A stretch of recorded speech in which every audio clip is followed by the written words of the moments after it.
Yes. They are definitely different. I don't know if there's any rules about drinking alcohol, but if anyone asks, this is Mountain Dew. Yeah, it's just Just, Mountain Dew. just ignore this up here. It's Mountain Dew. You're just doing the do, man. That's all it is. They don't sell it here. I had to. I went to Publix while I was down in Florida. So To try to you get have to some. smuggle it back from Florida. Yeah,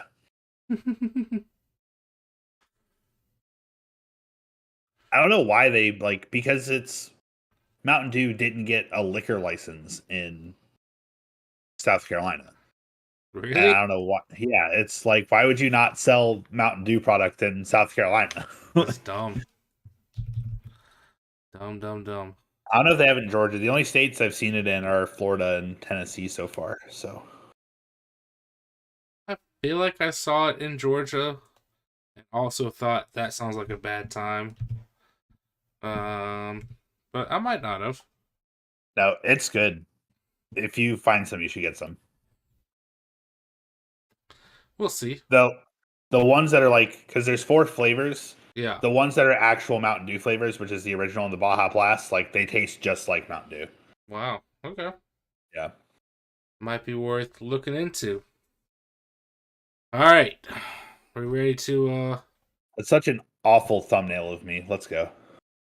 It is. You look very orange in that for some reason. I'll turn my light. Hold on.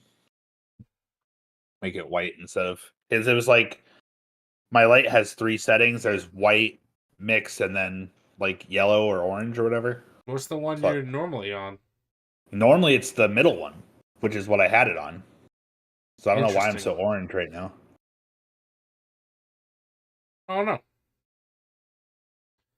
I have no idea. Oh, just dropped a couple frames. That's pretty normal though. Yeah, it's not bad. Good enough to stream. All right. Let's do it to it, man. Okay.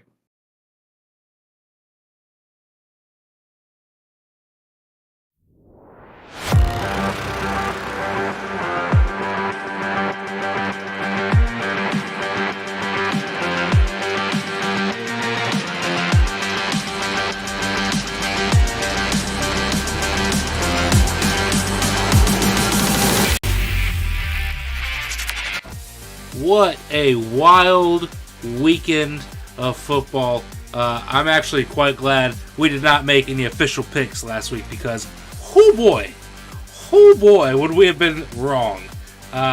Welcome back to another episode of Booth Review. As always, I am your host, Devin Primrose, joined by that Sultan of Spice himself, Mr. Peter Strauss. What's going on, good buddy? Yeah, it was a weird couple weeks of football, and I'm glad. Yeah. Week 13 was one of the worst weeks of football, for me personally, because it was not only obviously a Chiefs loss to the Packers, but then also my work thing I got eliminated from because the Jags lost. I think I got eliminated from the playoffs in 2 of my 3 fantasy leagues. So it's all that just piled itself on each other. So I was like, yeah, we can take a week to not talk about football. That's fine. Yeah, I just got eliminated in our fantasy league last night from playoff contention because of one DeAndre Hopkins for the Tennessee Titans, who decided to just have a phenomenal fourth quarter out of nowhere. Decided to screw me over, but it is what it is. It happens.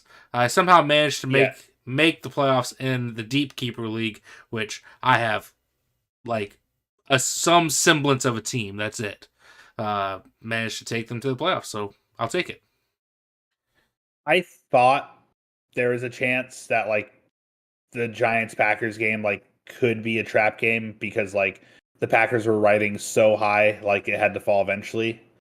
Yeah. And I was going into this week thinking that, and maybe it was just my vengeful thoughts from losing to them the week before, but I was there is a chance the Giants win that game. I never would have guessed Tennessee over Miami. Never in a million years would I have guessed that. Even with their injuries, Me neither. I never would have mean, guessed that.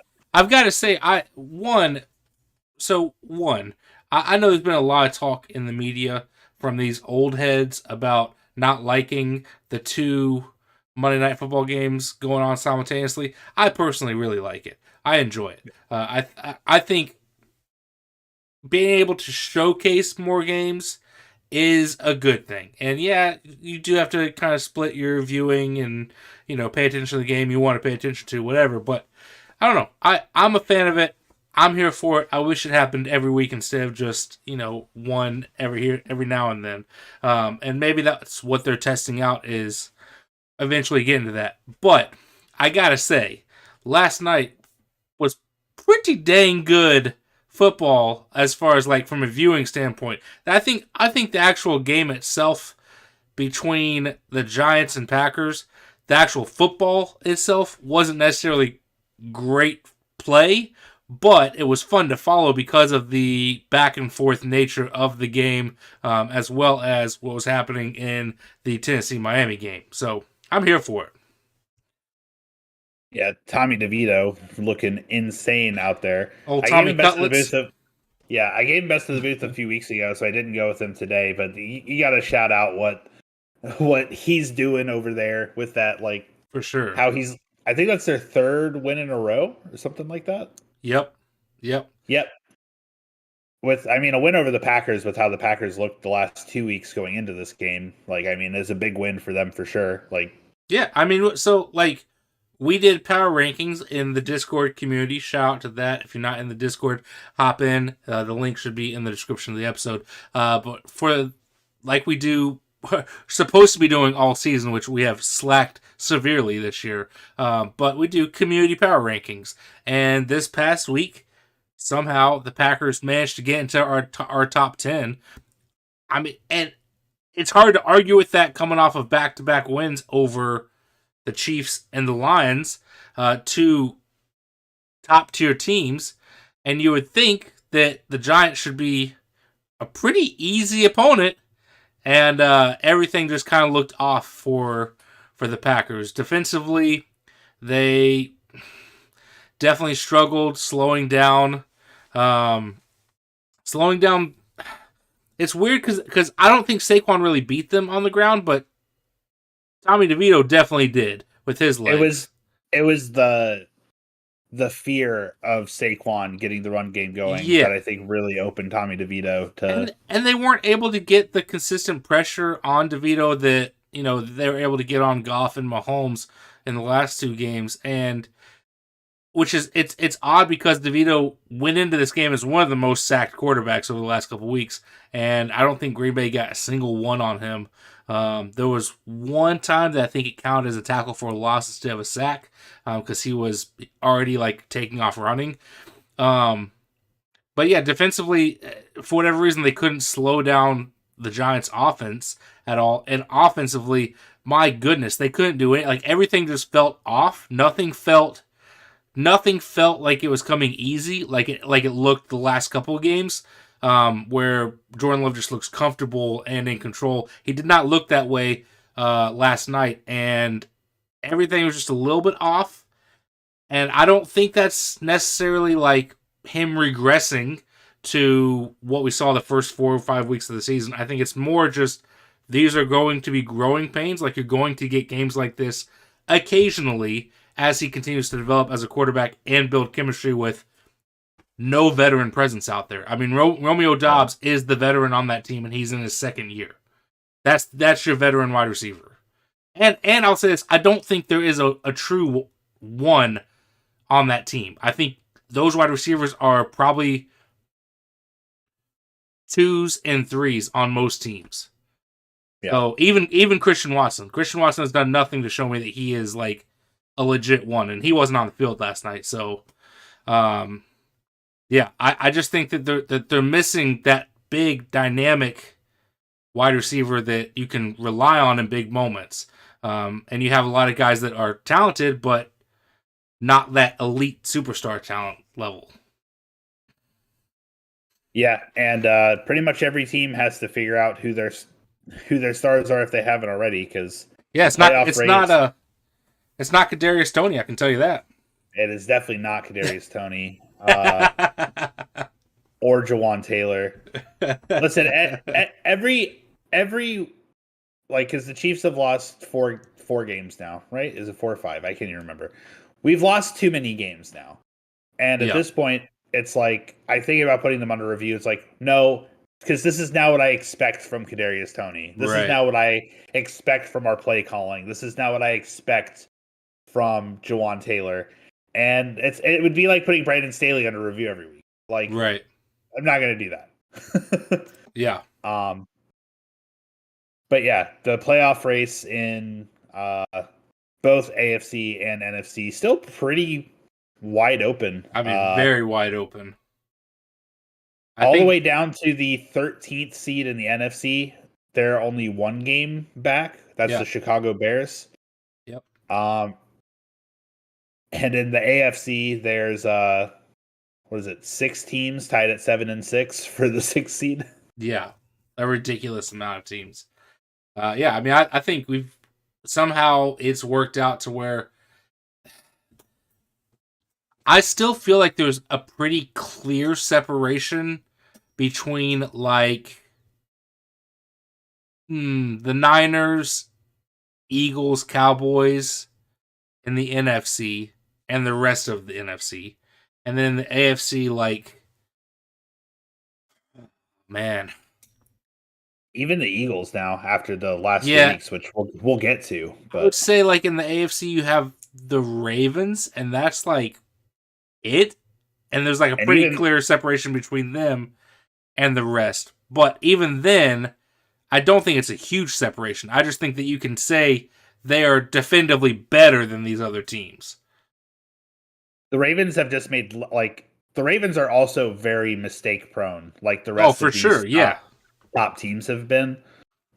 They just haven't done it as much, or they've been able to pull out the win despite making those mistakes. Whereas, Definitely. the Dolphins have dropped a few to good teams. The Jags have had a weird couple weeks Yeah, that's for sure. of losing to or not bad quarterbacks. Joe Flacco's elite, but The Chiefs, and and Jake Bills. Browning is apparently too. Hey, maybe. Well, who do you have as your best of the booth this week? My best of the booth. So, full disclosure, I did not get a chance to watch a ton of football this week. I drove home from Florida most of the day on Sunday. I watched the second half of the Chiefs game, that heartbreak, and then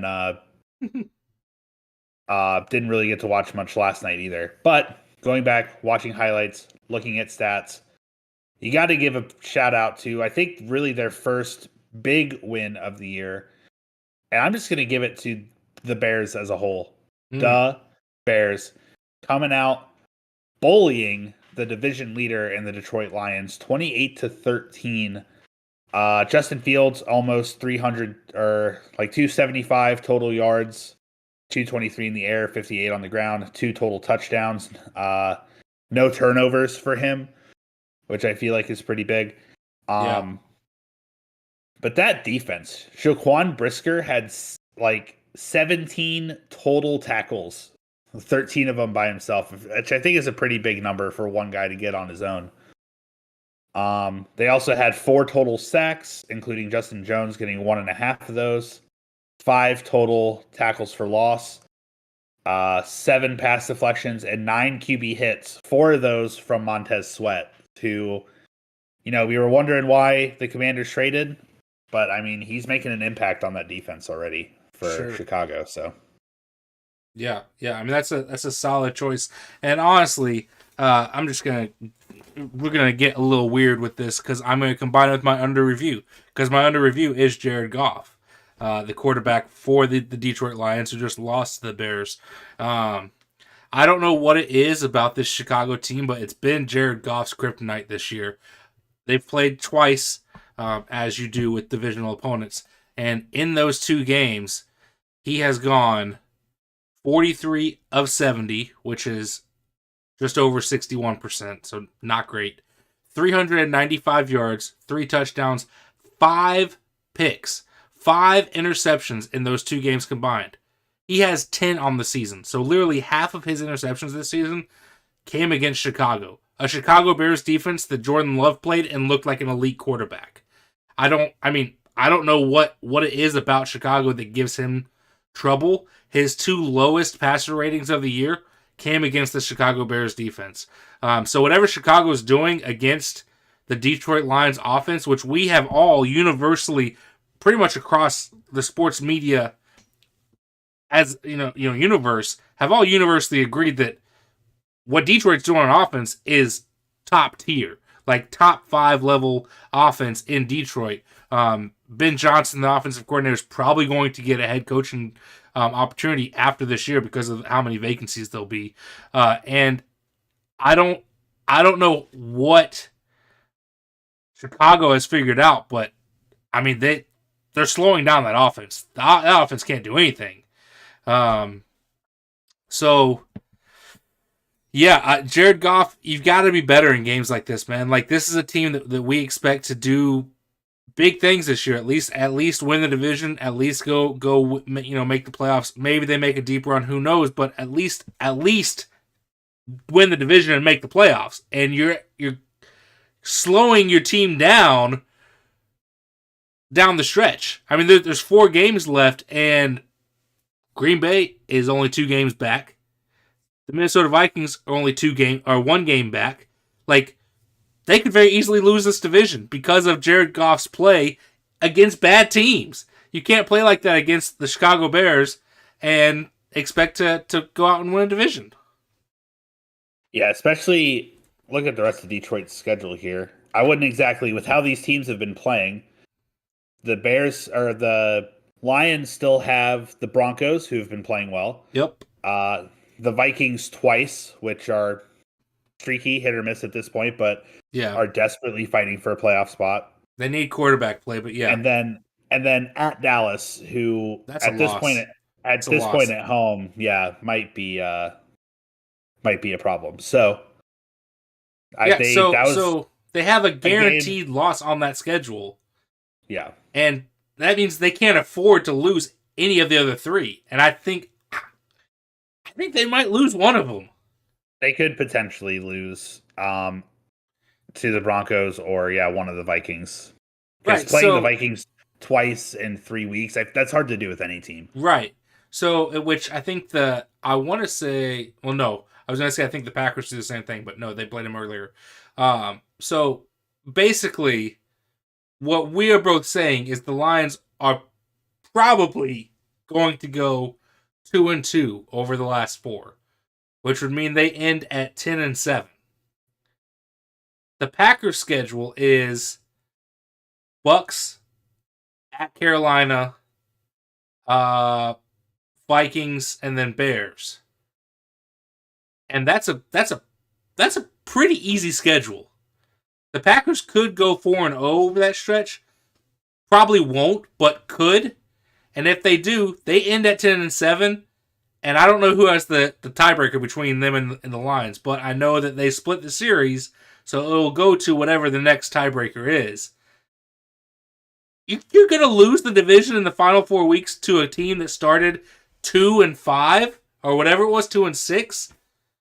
Come on, like, you got to be better than that. Yeah. Yeah, but shout out to I know you're putting one under review. I'm putting one best of the booth. Right. Justin Fields and the Bears get it done. Yeah, absolutely. For my best of the booth, which again we're doing this all wonky because we didn't communicate beforehand like we should have. But my best of the booth, I've got to shout out Joe Flacco. Man, like Joe Flacco had himself a day against a good Jacksonville defense that has been streaky. I don't know what's going on in Jacksonville, and I almost put Trevor Lawrence under review because his play over the last couple of weeks has been subpar, and his play again on Sunday. Granted, they were facing a good Cleveland defense. I don't know, man. I'll say this, and maybe this is a little bit of a hot take, but I'm at a point with Trevor Lawrence that I don't know if I can definitively say he's better than Justin Fields. And you know how I feel about Justin Fields, which I'm warming up to him.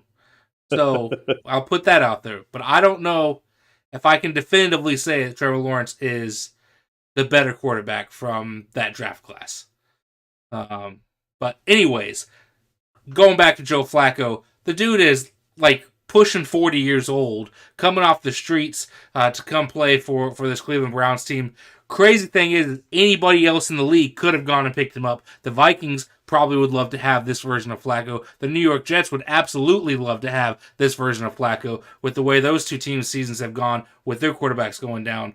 And Cleveland just keeps on chugging along, keeps on picking up wins because they have an elite defense, and now they have competent quarterback play from the elite Joe Flacco. On Sunday, went 26-45 for 311 yards, 3 touchdowns, and 1 pick. I would be remiss if I didn't include the tight end David Njoku, who had 6 receptions for 94 yards and 2 touchdowns.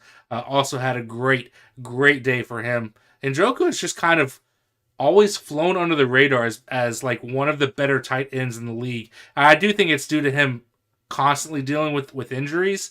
But man, I've always really liked Njoku, and he's stayed pretty healthy this year for the most part.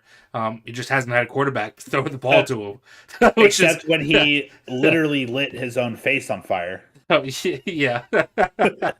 Besides that, he's been pretty healthy. Right.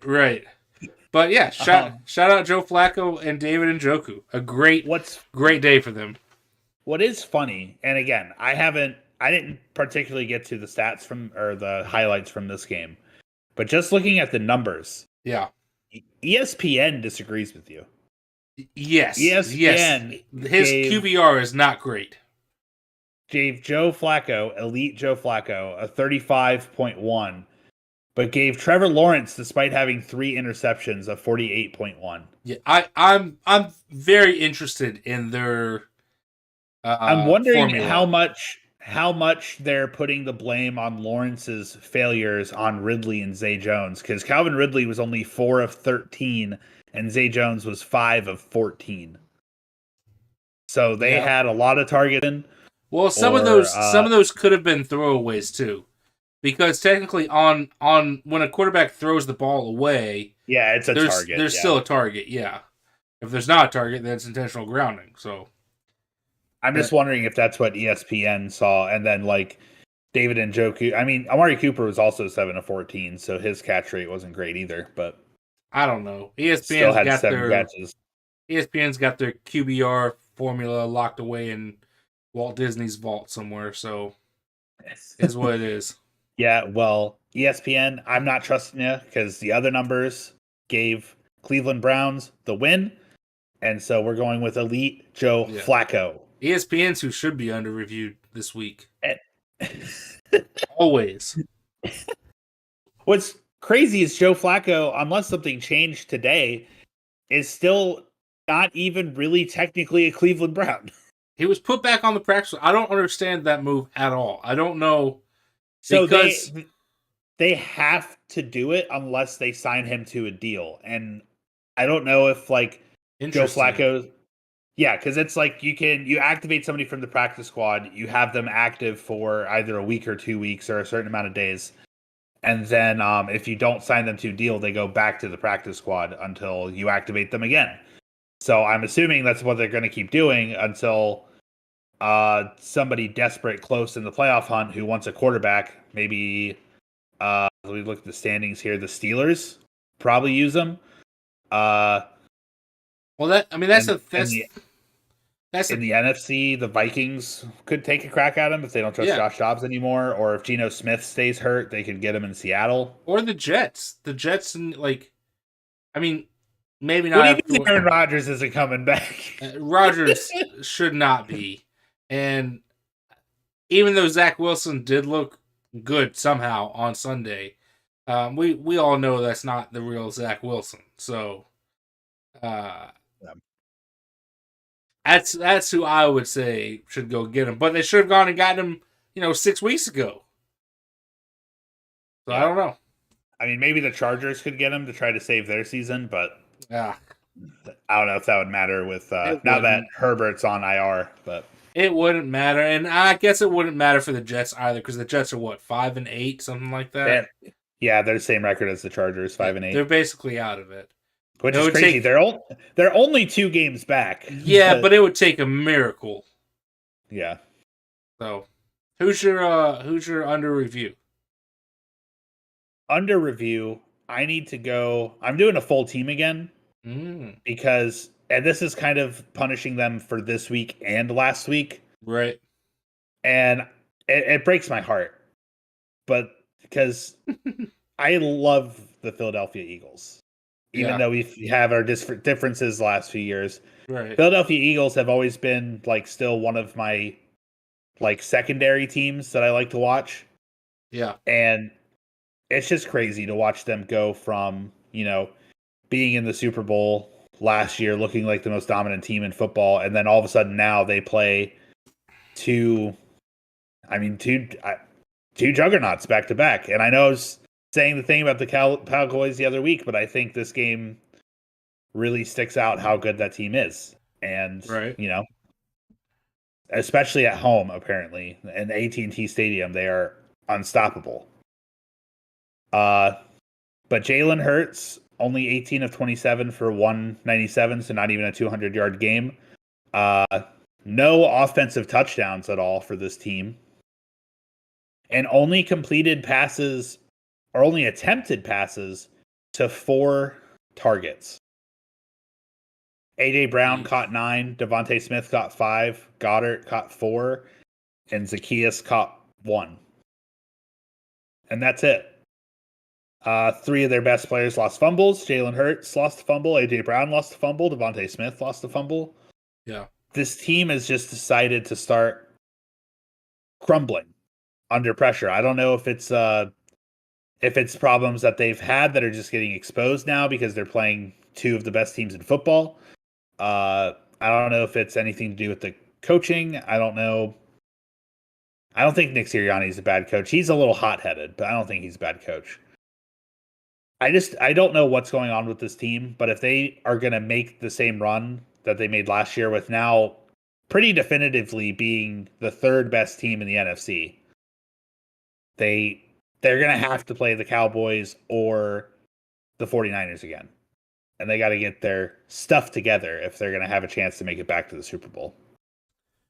Yeah, I think more than anything, it's just showing how I've felt about them all year, in the sense that this isn't the same dominant team that they were a year ago, and I don't know what that is. I know they lost a couple of guys on the defense. I don't think they lost anybody on the offense. In fact, I think picking up DeAndre Swift was an upgrade. But yeah, I don't know what it is. It's just, this isn't like when you watch this team, the record might say one thing, but watching the team, the eye test says a different thing. Like, this is not the same team. They've gotten wins when they probably shouldn't have gotten wins. And so I think that's just more of what it is than anything necessarily being wrong. And I don't know how to fix that. I mean, obviously something is different. Maybe it's just chemistry. Maybe it's just over believing in themselves after last year. Maybe an overconfidence. Which I don't know. It's It's tough to know how much that like actually plays into a team. Like if you can get to a point of like believing in yourself too much, being arrogant, if that can really affect your play. I don't know. I would assume that it could, but I don't know. I think it could, in the sense of if you get overconfident, you think you can do things that you can't do, and that could lead to like if Jalen Hurts or AJ Brown, Devontae Smith are being a little reckless with the ball because they're trying to get more yards, and that's how they fumble it, or Jalen Hurts taking deep shots when he doesn't need to, or Nick Sirianni calling plays like taking a shot on 3rd and 2 when they should probably just get the first down. Yeah. Stuff like that. So I think it definitely can affect teams in that way. Yeah. But yeah, it's crazy. And Eagles fans, like as a Chiefs fan, I've already been going through this. It just took you a little longer to get there. So I understand your pain. And just Yeah. like the Chiefs, I hope that you guys can bounce back and because I don't think your upcoming schedule. I mean, Seahawks, Giants twice, in the Cardinals. So hopefully you get some bounce back wins here, and you might not get the 1 seed or win your division, but hopefully you'll get a easy wild card game against the Falcons or the Bucks or somebody. So Yeah, I mean that's the thing. It's the tough thing is whoever loses the NFC East division loses that home field advantage, but you've pretty much got a first round bye. You're playing the NFC South team, so good luck to them on their beatdown. Do we have a legit or counterfeit this week? I kind of had one, but it's one we're gonna agree on pretty quick, I think. But it was kind of my way of tying in the big, because every week there's a big controversy around the Chiefs game. It seems like, and that's exactly what Patrick Mahomes said in the press conference, and he's probably gonna get fined for it. And I don't know if I necessarily agree with that comment getting fined. I mean, so my legit or counterfeit, I guess, is should constructive criticism on referees should not be fined. Oh, I think now for Patrick Mahomes after the game to go to Josh Allen, who just got a big win, the first big win he's had in a while, and say that's the worst effing call I've ever seen, that should get fined. Because that's if you're gonna fine anything as far as that, like that's just in poor taste to me. So if like you're to fine him for any comment, like that would be what I would do. But sorry, go ahead.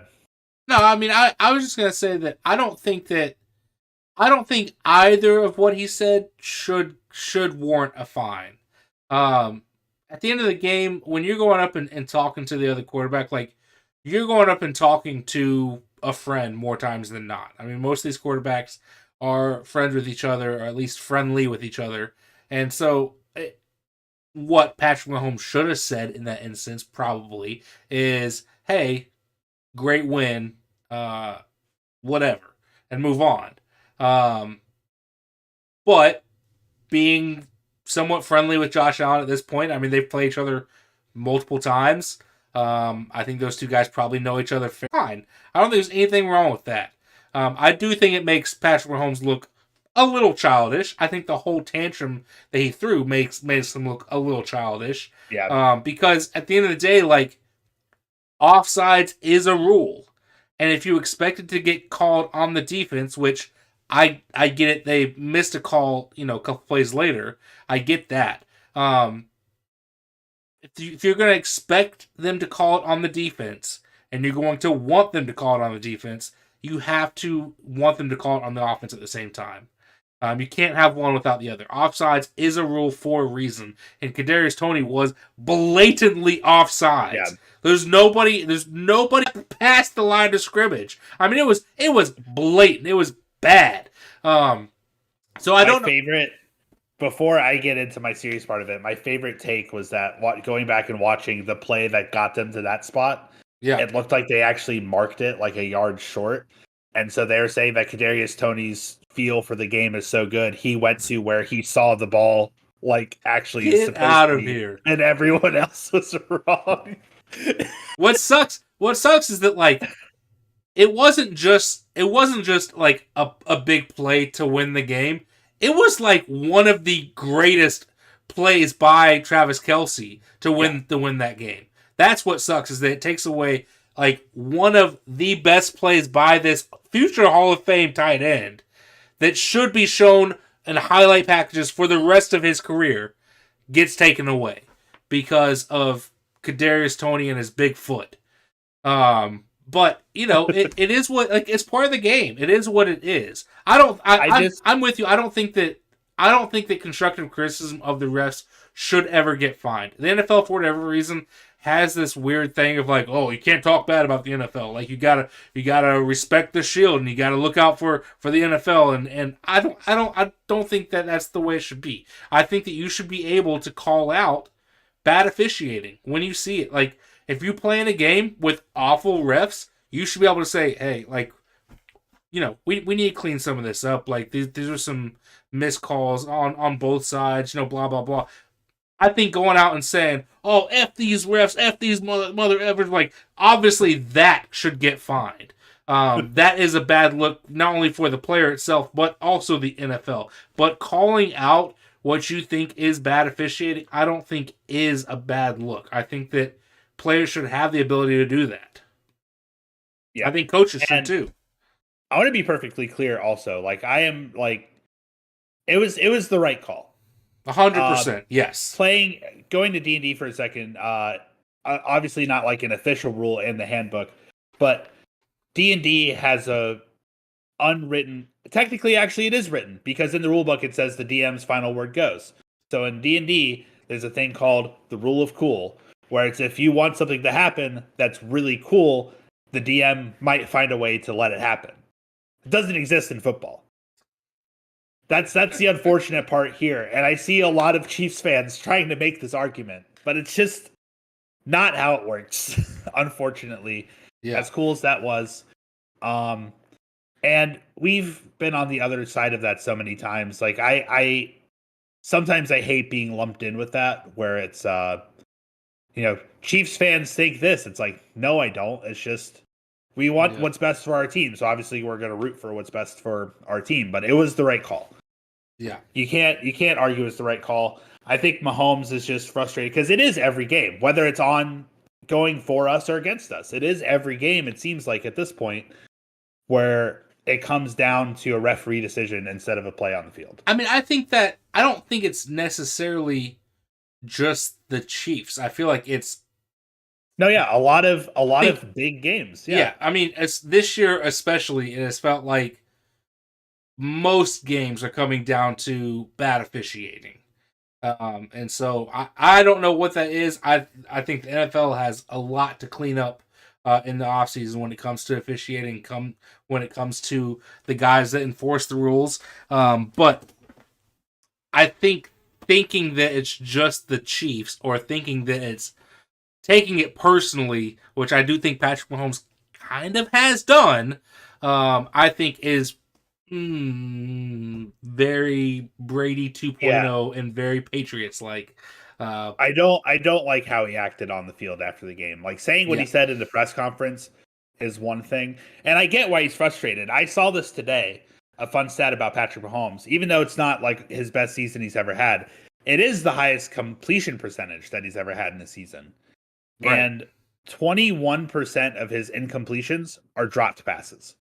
So I understand why Mahomes is upset. Yeah. But I think a lot of it was not necessarily directed at the officials, even though the officials are bad. I think it's just being frustrated in general with where the team is at.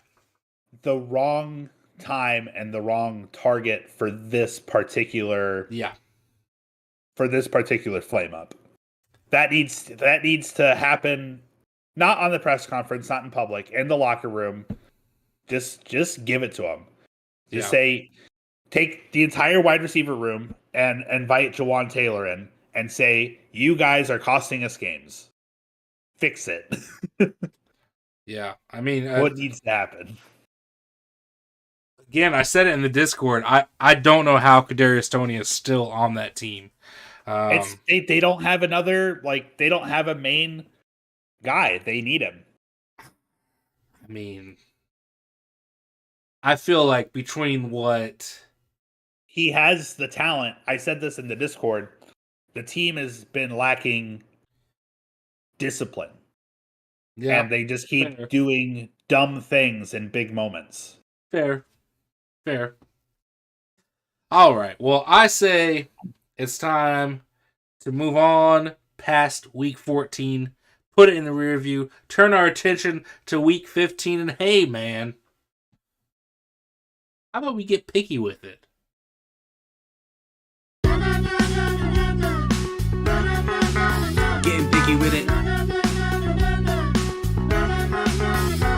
picky with it.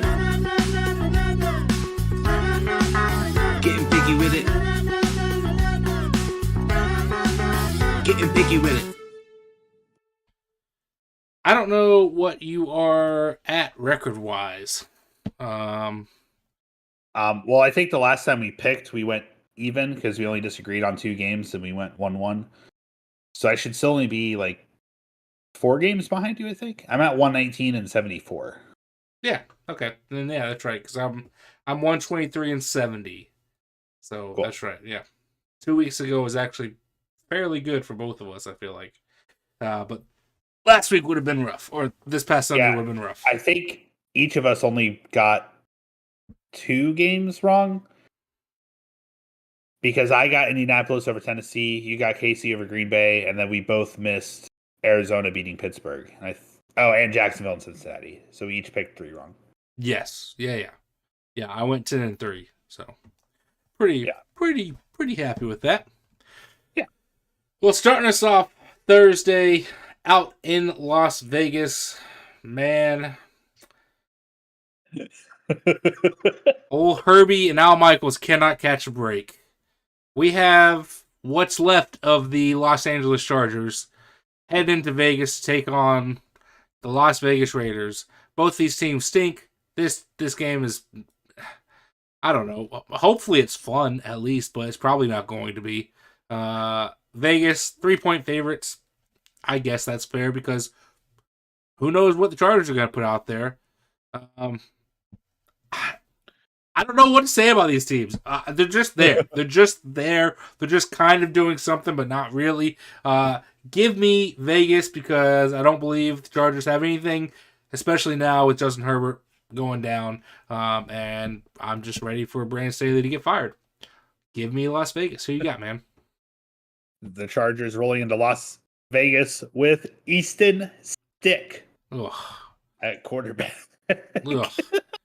That guy just sounds like a bad quarterback. Like, it just sounds like he's some D2 quarterback somewhere out there that is no bueno.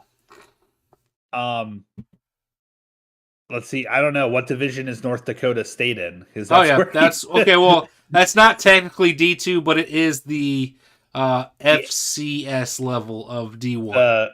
The Mountain Valley football conference. Yeah, North Dakota State is where they're actually like the best team in the lower D1, but that's where Carson Wentz was quarterback. That's where Trey Lance was quarterback. So he must be the successor to those 2 guys. Yep. Well, he was picked in the 5th round in 2019. So I think the year before Justin Herbert got drafted to the Chargers and just never got a shot. This is his time. This is his time to prove he shouldn't have been sitting behind Justin Herbert this whole time. But they're still going to lose. Give me the Raiders. I don't like it, but I mean, what do you do if you're the Chargers? What do you do? I don't know. You just go to the owner and beg him to finally pull the plug on the Brandon Staley experiment, and I don't know, start the head coaching search early, and try and put together a team that does something down the stretch that would interest potential head coaching candidates. That's what you do. Again, I don't know how.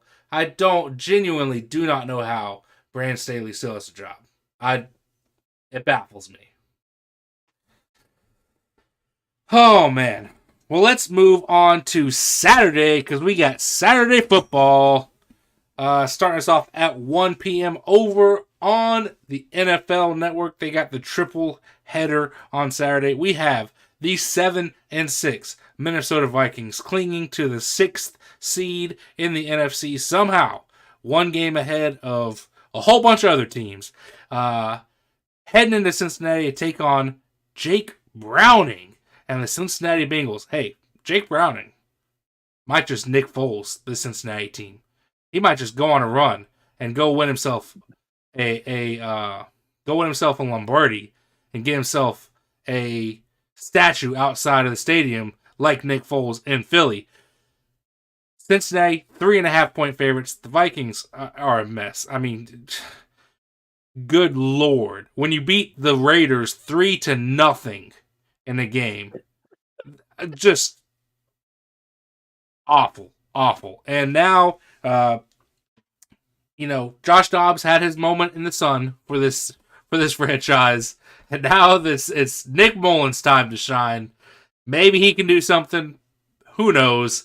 But I've got the Bengals in this one. Jake Browning looks pretty dang good, and the Vikings look pretty rough right now. Who you got, man? My favorite thing to get to read for you. The drive summary of the Minnesota Vikings versus the Las Vegas Raiders. Punt, punt, punt, punt, punt. Missed field goal. Punt, punt, punt, fumble. Punt, punt, punt, punt, punt, punt, punt, punt, field goal, interception, punt, fumble. It was so bad, man. That was the It was game. so bad. Like, how does that happen in the National Football League against two teams that looked like have had decent offenses for the last few weeks? Just like, I mean, it didn't help that Justin Jefferson went down pretty early in this game. With they hadn't had him for weeks before this. Yeah, but you get him back. You expect him to do big things for you on offense, and he goes down with I believe it was a chest or back or some kind of injury from a hit that he took in the air. But hopefully it's not too bad. I think he expected to play this week, so we'll see.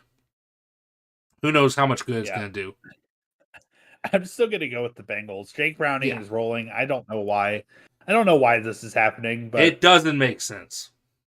I'm not going to bet against Jake Browning and the Bengals right now until they show me otherwise. So give me the Bengals. Listen, it's the same. This is what I'm saying. It's the same concept of when Nick Foles took over for the Eagles in 2017. It's like this doesn't make sense. But no, Nick Foles, he's fine, but he's not going to go out and just win out the rest of the season. And Jake Browning is doing he's come in and looked pretty dang solid. I don't know if he's going to actually do what Nick Foles did and just go on a run, but maybe. And here's the other, if he does, what happens next year? What happens next year? I'm not saying move on from Joe Burrow, but if this guy goes out there and goes on a run and wins a Super Bowl for Cincinnati after Joe Burrow couldn't do it 2 years ago, I don't know. You have to think about it. You have to at least the thought has to at least cross your mind. No, if they didn't keep Foles in Philadelphia, if they chose Carson Wentz over Foles, they're not going to choose Jake Browning. Yes, but they thought about it. And Carson Wentz looked like a legit MVP before he went down with that injury. I don't think people remember that, but Carson Wentz was a stud that year. And I mean, I get it. It's Joe Burrow. Joe Burrow looks like a top 5 quarterback in the league. But maybe? You do have to think about it. I don't think they will do it. I think they at least have to say they think about it because you can't just write off the guy that wins you a Super Bowl. I mean, before you start thinking about it, it has to actually happen. I don't think it will happen, but it'd be interesting if it did. I'm just thinking right now, the photo from that year of the 4 starting quarterbacks in the championship, where it was who was it? Brady, Foles, Bortles, Case Keenum, and the Keenum. Vikings. Yeah, and it was those 4 guys looking at the stadium, or whatever. I'm we could get that this year with Minshew, Flacco, Mahomes, and I don't even know at this point. Trubisky? I don't know. Could you imagine? Oh gosh. That's all AFC. But you know what I'm saying. I don't want that, man. I don't want that in my playoffs. I want good play. You could get Browning, Mahomes, Dobbs, and Baker. It's just like Oh. the 4 names. It won't happen, but how funny would it be if it was? Oh A man, repeat of I that. don't even want to think about that. But speaking of backup quarterbacks, at the 4:30 game on Saturday, we have the 7-6 Pittsburgh Steelers heading into Indianapolis to take on the 7-6 Indianapolis Colts. Somehow both these teams, I think both of these teams occupy wild card spots currently. Am I right about that? Technically, yes. So they're both 7-6, but they both have the tiebreakers over the rest. Pittsburgh Steelers are technically the 6th seed, and the Colts are technically the 7th seed. Although the Texans, Broncos, Bengals, and Bills are Right. all also at 7-6. Look at this. Just- We get a nice playoff preview between these two teams. And everybody saw that coming at the start of this season. The Pittsburgh Steelers, Indianapolis Colts, playoff teams. Let's go, baby. At home, Indy, 2.5-point favorites over this Steelers squad. Gosh. This is another. I don't know what to say about these teams, except I don't know how they're 7-6. I genuinely don't. I mean, the Steelers haven't had an offense all season, and the Colts, I'm baffled by them. I don't understand what is happening in Indianapolis, other than Shane Steichen is one hell of a coach, and you absolutely hit a home run with that, apparently. But give me Indianapolis. In Shane we trust. Who you got, man?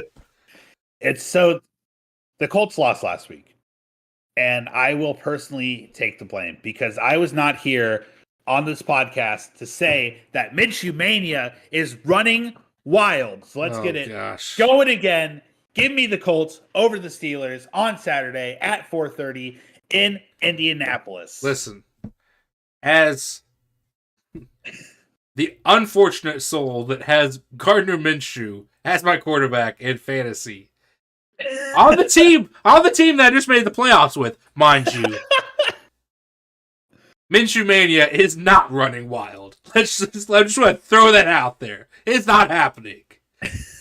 Which furthers my point that I don't know what is going on in Indianapolis.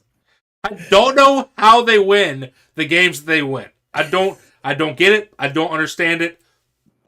It is what it is. They're just there. And they're not going away. I mean, Mitch's been playing fine. He's been playing okay. He has not been playing like Jake Browning level. Well, nobody plays Jake Browning level. Nick Foles 2.0. Let's go. Oh, let's move on to Saturday night where hey man, we might have a Super Bowl preview on Saturday night. Oh, please don't. Between Please. Russell Wilson's 7-6 Denver Broncos and the 9-4 Detroit Lions, who are just stumbling. They've hit a wall and cannot get past it. Detroit somehow 5-point favorites at home. I don't love that. I think this should be like a 2, maybe 3-point spread. I think the Broncos are cooking up something. It's amazing the turnaround for that team after starting 1-5 to go on a 6-1 run and be sitting at 7-6, be just outside of a playoff spot, one game back of the Kansas City Chiefs in that division. Whew. If Denver sneaks out that division over Pat Mahomes and company, I don't know what you will do. I genuinely fear for your life if that happens. I'm just coming to terms with we'll do it next year.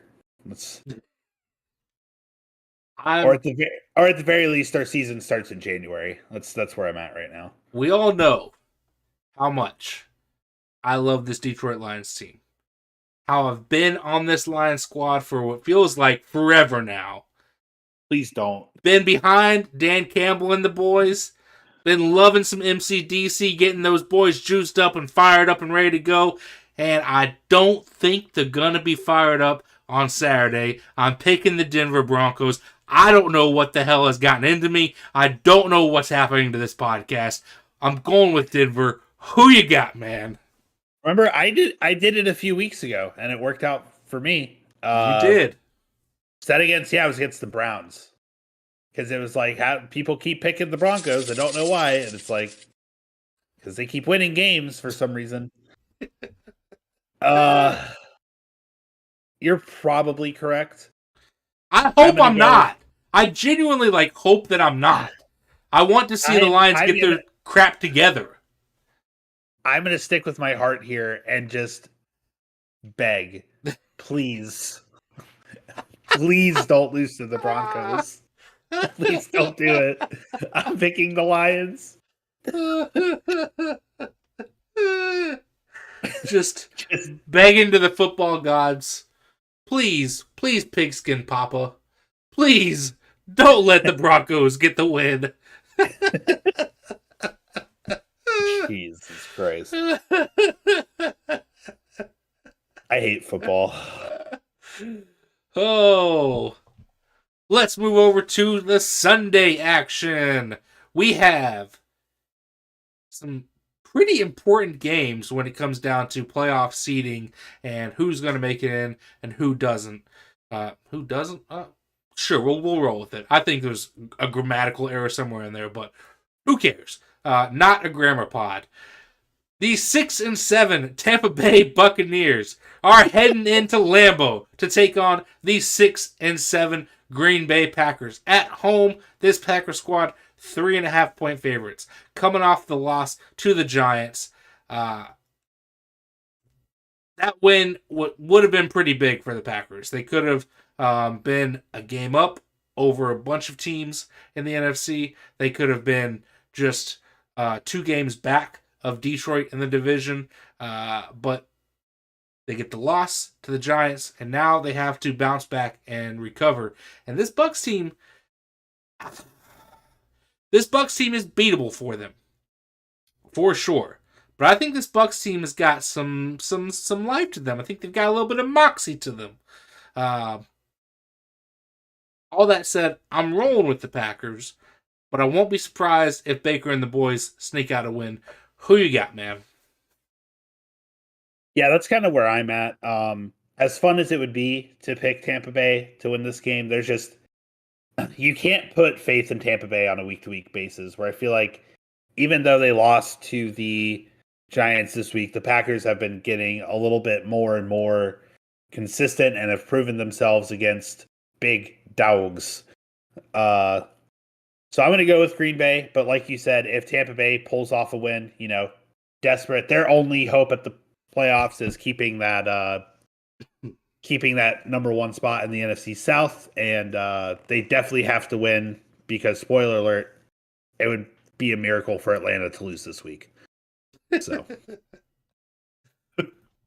what's crazy is if the Bucs beat the Packers, I think that we'll be looking at least currently with 3 games left to play, potentially 2 teams from the NFC South being in playoff spots.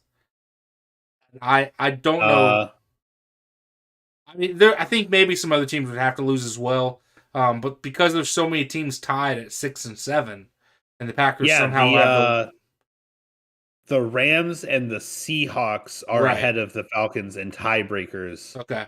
And the Saints. So actually, if the Bucs, the Falcons, and the Saints all win this week, and the Packers, the Rams, and the Seahawks all lose, 3 NFC South teams are in. God help us all if that happens come January. Where have we gone wrong as football fans to allow this travesty to take place? I mean, I again, Pigskin Papa, please don't let that happen.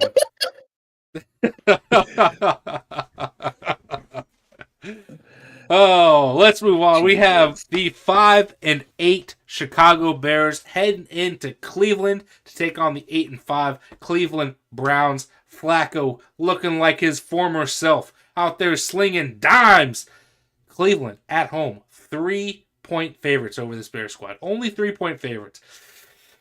I don't know how I feel about that. I feel like this is a line that should be a little bit bigger. I think Chicago is coming along. I do think the Chicago team has made improvements. I think the defense is looking better than it did to start the season. I think getting Justin Fields back in there, the offense is looking a little bit better. Things are clicking there. I do still think the right move is probably to fire Eberflus after the season. I don't know if it will happen if the Bears keep winning. And I think that it would be a mistake to keep him around. However, if you start seeing the success from Justin Fields, I don't know if throwing him into a new system is the best move either. So I don't know. It's got to be tough for the GM and the owner there in Chicago to evaluate all that and to know exactly what to do. I don't envy that position at all. All that being said, give me the Browns in this game. I think the Browns are just the better team all around. This is another one. It wouldn't surprise me if Chicago sneaks out a win here. I think that it'd be really weird to see Cleveland go from beating a team like Jacksonville to losing to a team like Chicago, but I wouldn't be too surprised by it. I could see that happening. But give me the Browns. Who you got, man? Not only would I not be surprised by it, Oh, man. picking it to happen. This feels like a trap, especially with It does. especially with the injuries to the Browns offensive line. They had, I think, 2 guys put on injured reserve for their offensive line this week. With how the Bears defense is coming together, with it's what's seemingly a missing key piece of Montez Sweat just coming in there and wreaking havoc. Yeah. And the offense starting to click. The defense, while everybody seems to be playing, they're still playing a little banged up. Just like how the Packers were. They beat 2 really good teams 2 weeks in a row. And then they're going to fall to a random team that they shouldn't lose to. And that's what this feels like to me. I'm taking the Bears to get the upset over them dogs in Cleveland. I like it. I thought about it. I contemplated it. It's nice to know one of us has the balls to do it. But I could not. So That's what I'm here for. you bring the balls. Yeah. I make the picks that you won't. You're welcome. Oh, let's head out to Nashville, where we have a important AFC South divisional matchup between the banged up, injured, bruised 7-6 Houston Texans, limping their way into Nashville to take on the 5-8 Tennessee Titans, who are feeling pretty dang good after taking down the Miami Dolphins on Monday night. Tennessee at home, 2.5-point favorites. Oh man, this is a tough one for me. I know who I'm going with. The decision actually wasn't that difficult, but I hate making it because I really want to see this Texans team continue to be successful and to continue on the trajectory that they were on. But man, are they banged up. They lost 5 starters in this game to injury, one of which was C.J. Stroud, who entered the concussion protocol. Hopefully, again, Pigskin Papa, bless us with a healthy C.J. Stroud, please, because that man is electric, looks like a fantastic quarterback down there in Houston. And unfortunately, with Tank Dell being out and losing Nico Collins just a couple plays into this game on Sunday, that offense just had nothing. So between Dalton Schultz being out, Tank Dell being on IR, Nico Collins going down, the offense is in shambles. Even if CJ Stroud is out there, I don't know who he's throwing the ball to. All that being said, I feel like I have to go Tennessee, even though I don't want to. But give me the Titans. Who you got, man? It's weird to think that Nico Collins and Tank Dell have been so good that we just forgot that Robert Woods was on this team. Yeah, well, I feel like part of it is that Robert Woods hasn't done anything to really remind us that he's on the team. Yeah. I mean, he hasn't been bad, but he hasn't been the Robert Woods that we saw pre-injury a couple of years ago. Yeah, there's no status on whether or not CJ Stroud will start yet. I mean, obviously concussion protocol, we won't really know until day of. Yeah. Which is a shame because I do like rooting for this team, but when not only is CJ Stroud questionable, but also they're gonna have to go and get a backup kicker this week, which we know how that goes because Kyamie Fairbairn is out on injured reserve. CJ Stroud, like we just mentioned, Nico Collins also did not come back against the Jets. Will Anderson, their rookie stud defensive end, also went out. Like all of their best players, their 5 best players basically got removed from this game. So it's unfortunate, but I'm with you. I'm going to take Tennessee. Even if, listen, Sunday, even after all the injuries, if I was like, at least if half of those guys come back, I may still pick Houston. But after what Tennessee did to Miami, you got to give Tennessee that benefit of the doubt there.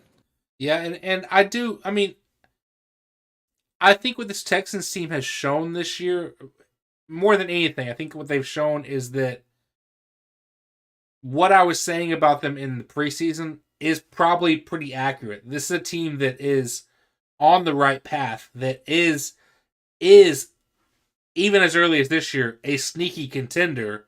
But I think that even more so next year, those expectations for them will be there, and hopefully they live up to them. But I think this team has got a lot of good things in the works. It's just a matter of getting healthy, getting back to it, and I think that next year is going to be the year. Unfortunately, even for as well as they've played this year, I think that it's hard to say they're completely out of it. But with all the injuries and with them sitting at 7-6 and so many other teams sitting there as well, I don't know, man. I don't think they make it in, 5 weeks from now or whatever.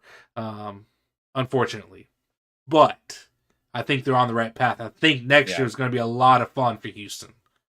Yeah, which is what I did say at the start of the season was that Houston's year was going to be next year. I just hate how it happened. Like, I loved being wrong and watching the Texans do what they were doing with CJ Stroud. And now I hate that it comes back to me being technically right, even though technically right is the best kind of right.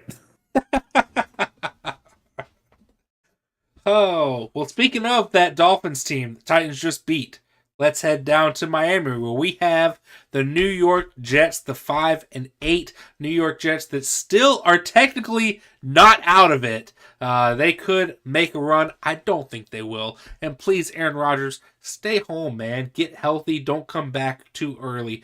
5-8 New York Jets flying down to Miami to take on the 9-4 Miami Dolphins. This Miami squad, how you got to be feeling after that game on Monday? They were winning by 2 touchdowns. They were up by 2 touchdowns with 4 minutes to go in that game. 4 minutes. You're 4 minutes away from being the number 1 seed. And now, after what Buffalo did to Kansas City, Buffalo sits 2 games back. They could very easily lose the division to Buffalo. They could very easily go from being a potential number 1 seed to a wild card. And that's a drastic turn of events in 4 minutes for this Miami Dolphins squad. 8.5-point favorites at home over the divisional opponents in the Jets. I think that's pretty fair. I think that Miami is the better team. I think they should get a pretty easy win. But they've also been dealing with some injuries. Tyreek Hill went out for a little bit on that game, in that game on Monday night. We'll see what happens with him coming back. But give me the Dolphins. They're the better team. Who you got, man? The big thing I'm looking at with Miami is not the possibility of whether or not Tyreek Hill will be out. He's still questionable. They said he's day-to-day. Yeah. That receiving core and that offense, like as far as skill players, even without Tyreek, I'm not necessarily worried about. Yeah. Still have Jalen Waddle. You still have most certain Achane. True. Like you'll figure something out. Cedric Wilson, and apparently Chase Claypool, who I forgot was on that team. I also forgot that. is Oh. is there. The main thing I am looking at is similar to my Browns pick. Yeah. Where the offensive line, Connor Williams, their center, out for the season towards ACL, gone. Right guard, Robert Hunt, doubtful, with his injury specifically being hamstring, considered week to week, but doubtful. Most of the time, if they're doubtful, they're not going to play. Yeah. And offensive tackle, I believe, on the left side, Taron Armstead, also questionable. Does not say what his injury is. If there's one thing the Jets have that's good, it's their defense. And if you can get through that line and get to Tua before those plays from Tyreek Hill or Jalen Waddle can develop, you have a really good chance to win this game defensively. And then you just need like one or two really good plays from the offense. I think this is another upset. I don't know what I'm feeling this week. I feel like I'm picking a lot of upsets. I'm taking the Jets. You got the spice rolling today, man. This is the game that brings Aaron Rodgers back, okay? This is going to tell them they have a shot at the playoffs. Aaron Rodgers is going to come back and probably tear his other Achilles. It'll be... You're like a dang lazy Susan over there just spinning the spices around. Whew. Whew. Well, if you want to get real spicy, how about you pick an upset in this next one? We have... I think I know where you're going. We have the 8-5 Kansas City Chiefs coming off of two tough losses back-to-back. Just tough pills to swallow with the way those two games ended.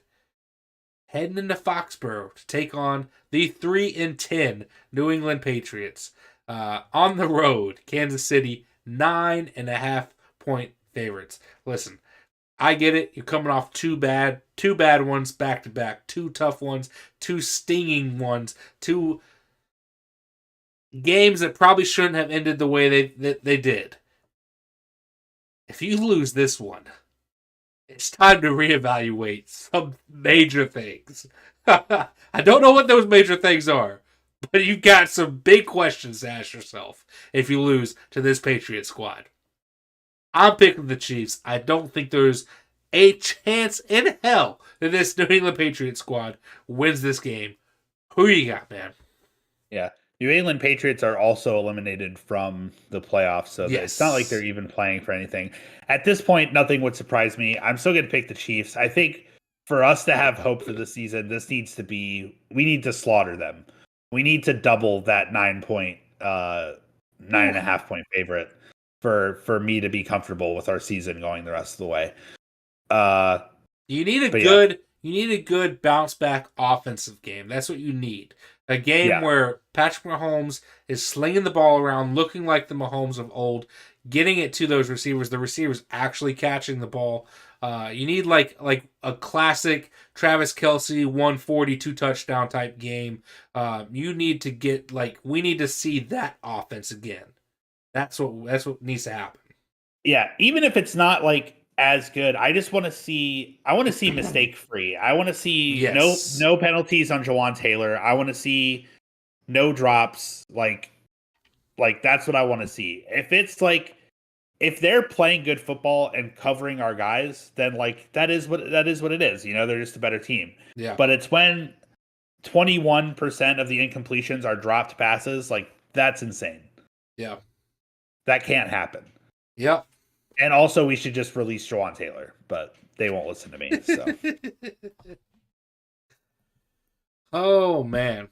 Well, up next, we have Tommy Cutlets and the G-Men coming off of that big win on Monday night over Green Bay, sitting at 5-8, heading into New Orleans to take on the New Orleans Saints, sitting at 6-7. Both of these teams still very much in the playoff hunt.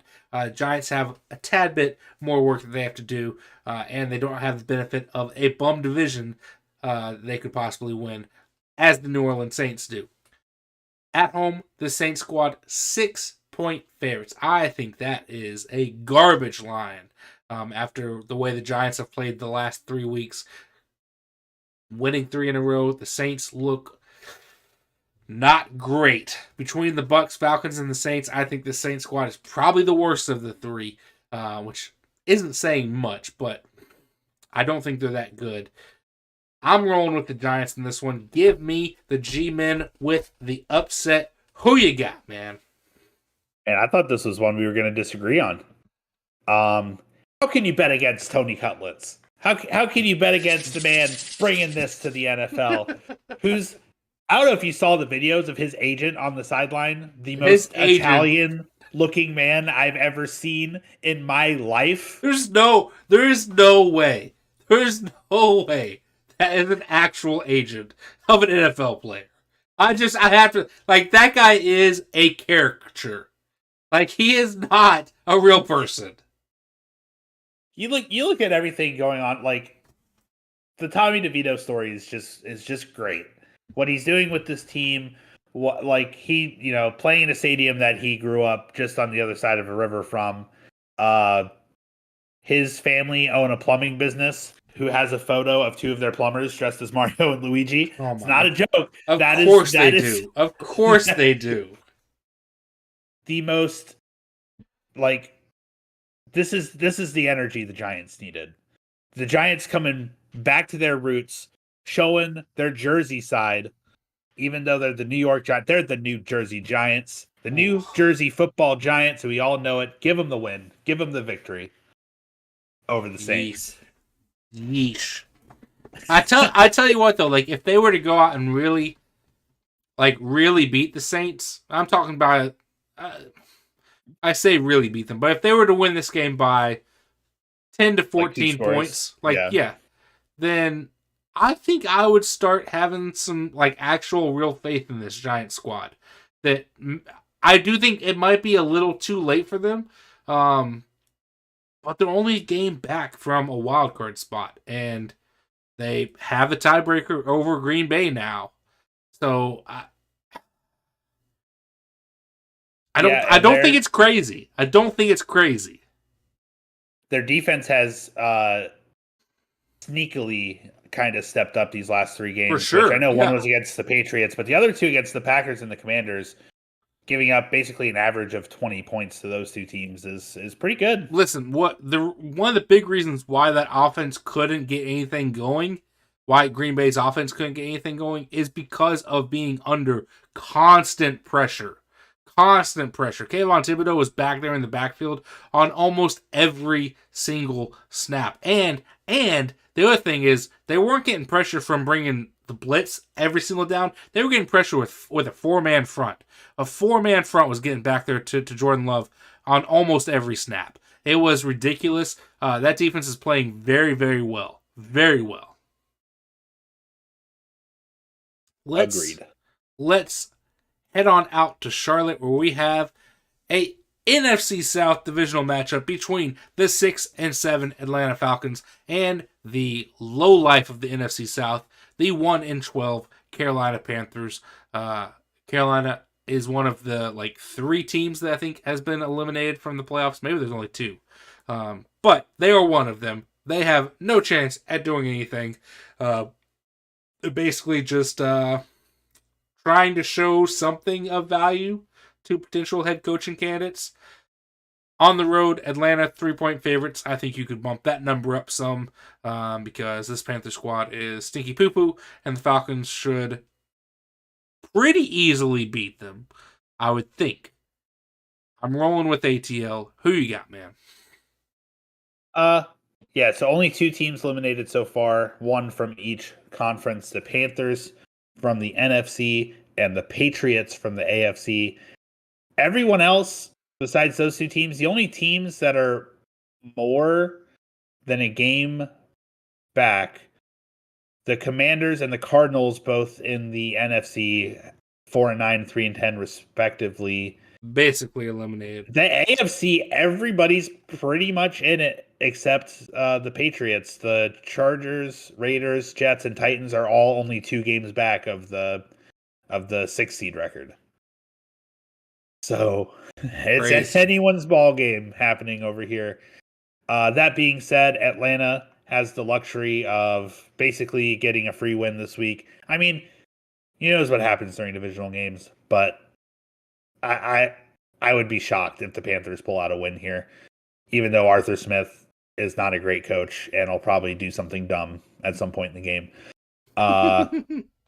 Give me the Falcons in this one. Yep, I'm with you.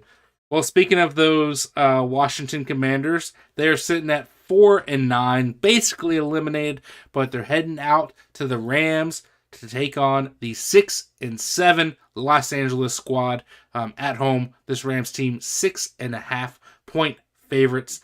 I think that's fair. This Commander squad, kind of, I say kind of, and I use that term loosely, kind of similarly to the Houston Texans. I think the Commanders have shown a lot of good this year. I think that, especially offensively, with what Sam Howell has done, I think that Sam Howell has shown enough to say, hey, this might be the guy for us. I think that the offense has got a lot of good things clicking. The defense is a mess. They've got to overhaul that in the offseason, especially after trading away Chase Young and Montez Sweat. But I think that there's a lot of good happening there for Eric Bieniemy when he takes over the head coaching job. Hopefully, fingers crossed, Pigskin Papa make it happen. You're asking too much of the Pigskin Papa. He can only grant 3 wishes. Okay? Hopefully. Stop hogging them all. Stop hogging them all. Hopefully, when Bieniemy takes over, he has a pretty solid team to work with. And we'll see what happens moving forward into next year and down the road. But I think they've got something decent brewing in Washington for what feels like the first time in probably a decade, probably since the RG3 Kirk Cousins years there. But they're not going to win on Sunday against this Rams squad. The Rams are feisty, and they got a little fight to them. They're very much in the playoff hunt, and I think the Rams take care of business against Washington at home on Sunday. Who you got, man? What's that? Is that an upset I smell? Is that another upset I smell? Give me the Commies. They're on this weird losing streak. And you know what happens with Washington and streaks? They just get broken. They're going to snap that 4-game losing streak this week against the Los Angeles Rams. I don't know what it is. That's just my gut saying it's time for the Commies to throw a wrench in the playoff hunt in the NFC, because that's what they're here for. They're here to ruin everyone else's time. I mean, I'm here for it. The Commies want everyone to have the same record in the NFL. So that's what they're going to do. That lazy Susan is a spinning over there. We've only picked different on 4 games, I think. That's the 4th one. I feel like there's been a handful. There's Denver and Detroit, which is like, you can't blame me for picking Detroit. Yeah, true. Cleveland, Chicago. You said you thought about Chicago. True. I did. I think probably the spiciest one is the Jets over Miami, but that is a pretty spicy one. Very spice heavy. I think my reasoning is sound. Okay. For that. All right. Do you not? I mean, I don't entirely disagree with you. Let's see if you pick the upset in this next one. We have the biggest line of the weekend. The 10-3 San Francisco 49ers, the cream of the crop in the NFC and maybe even the entire NFL, heading out to Arizona to take on the 3-10 garbage Arizona Cardinals. San Francisco on the road. 13.5 point favorites. That is a ridiculous line. And 100% warranted. I think you could make that line 20-point favorites. I think the 49ers cover it because they're just that dang good. Brock Purdy is a legit MVP candidate. I don't care what people say. This, to me, is a two-man Actually, I'll throw Tyreek Hill in there. This is a 3-man race for MVP between Tyreek Hill, Brock Purdy, and Dak Prescott. And I would probably put them 3-2-1 in that order. So Dak, Brock, Tyreek. I'm just getting wonky over here today. But yeah, Dak, Brock, Tyreek in that order. That would be my MVP voting as it sits right now. Brock Purdy has been fantastic for them. And I don't understand all these people that say that all he does is just throw to the line of scrimmage, throw 5 yards down the field to Christian McCaffrey, and he takes off for 25 yards. That's not what's happening. Brock Purdy is tossing dimes down the field to Brandon Ayuk, to Deebo Samuel, to George Kittle. Like, I get they have weapons there, but Brock Purdy is a legit quarterback and a legit MVP candidate. So give me the Niners. That was a lot to say about this team going up against a garbage team in the Cardinals. But I expect another big day from Purdy and the boys. Who you got, man? I don't smell an upset on this one. Surprise. What's the opposite of an upset? A beatdown. A blowout, yeah. Yeah. Give me the 49ers. The Cardinals at this point, I mean, they're not technically eliminated, but they might as well be. They have the second worst record in the league, currently have the third overall pick, and they should just try to keep that if they can, because they're going to need somebody big on defense, or they're going to need Marvin Harrison Jr. or somebody on the O-line. They're going to need that pick. Yeah.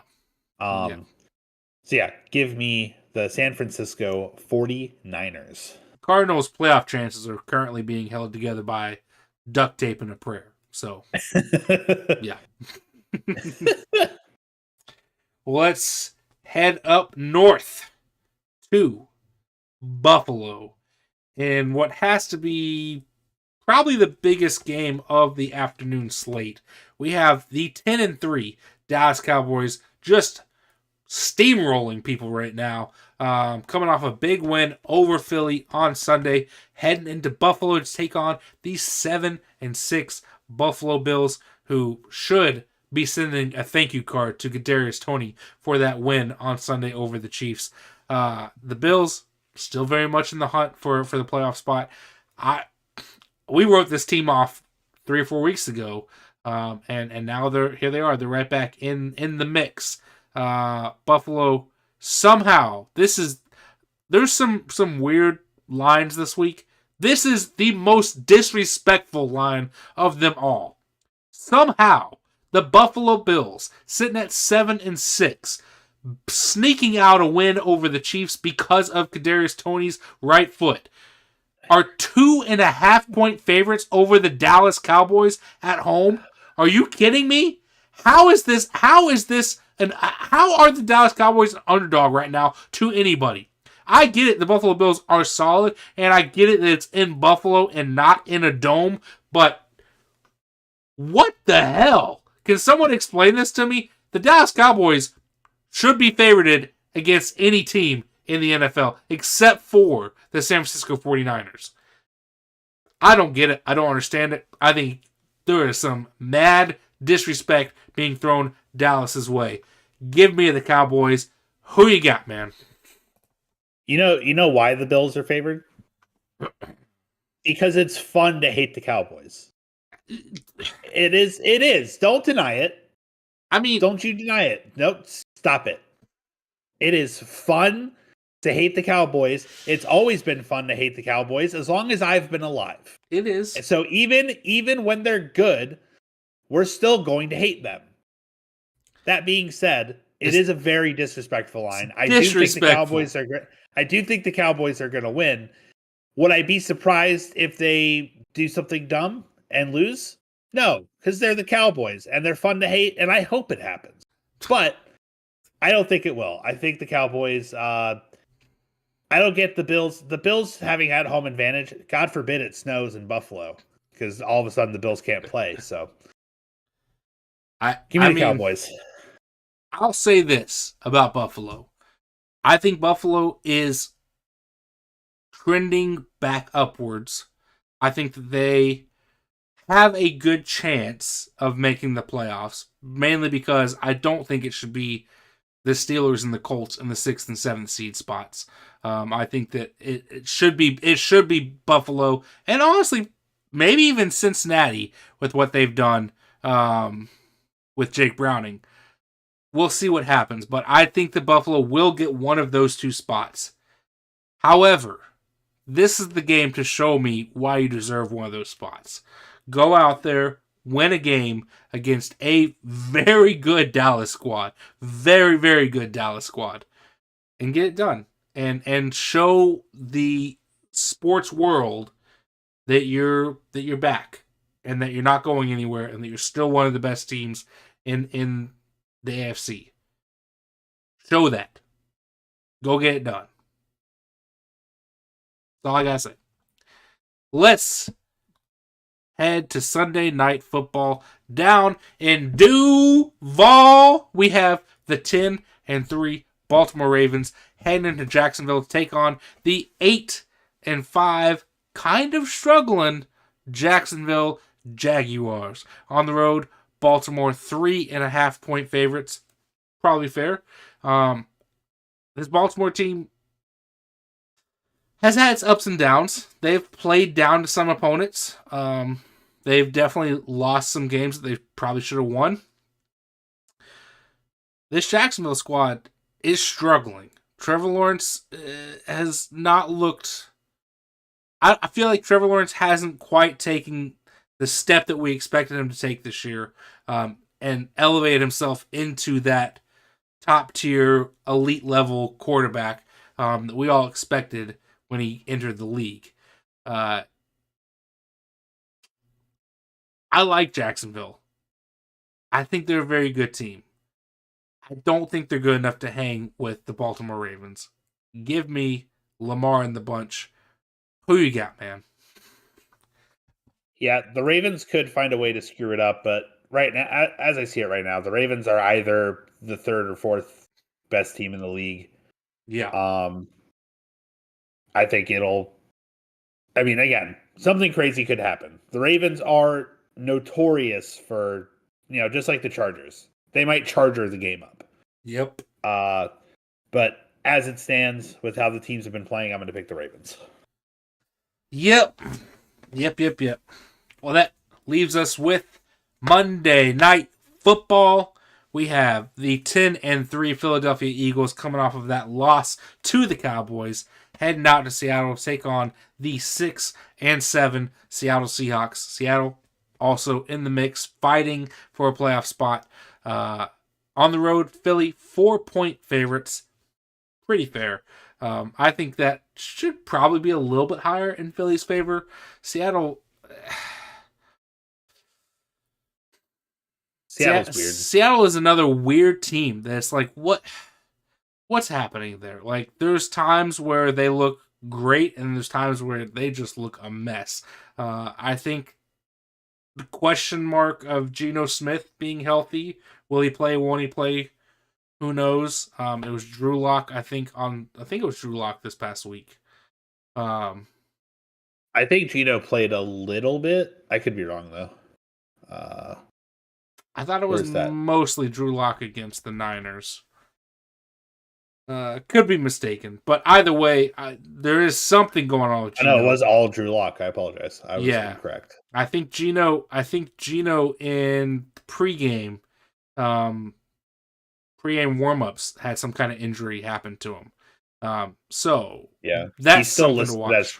He's still listed as questionable, but it doesn't say what his injury is. So if he doesn't play, I think that this is a pretty easy win for the Eagles. Even if Geno does play, I think the Eagles should still win. I just think the Seahawks have a better chance with Geno. But give me Philly in what should be a fairly easy game for them, I think.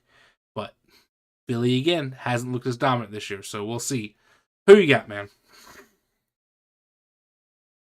Yeah, I'm with you. This should be, again, the parallels as the Chiefs will hopefully have this week. Hopefully this will be a bounce back game for the Philadelphia Eagles. It is away on the other side of the country, so you know how that might affect things. Sure. And with Geno, the Seahawks did kind of keep up with the Cowboys a couple weeks ago. So very good point. Yeah. both these teams seem to just be capable of playing at any level, whether it's good or bad. But I think the Eagles just have more talent on both sides of the ball, so I'm going to pick the Eagles. Yep.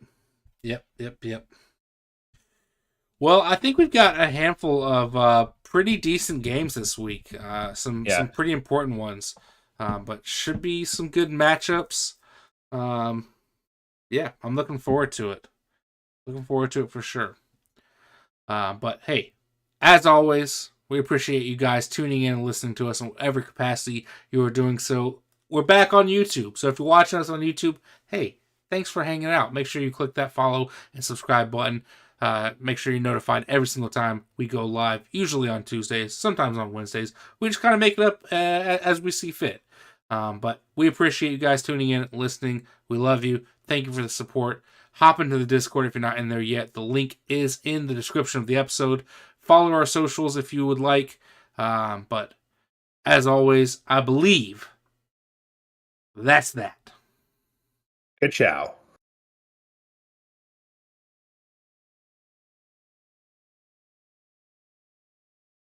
Hey, man. Good episode.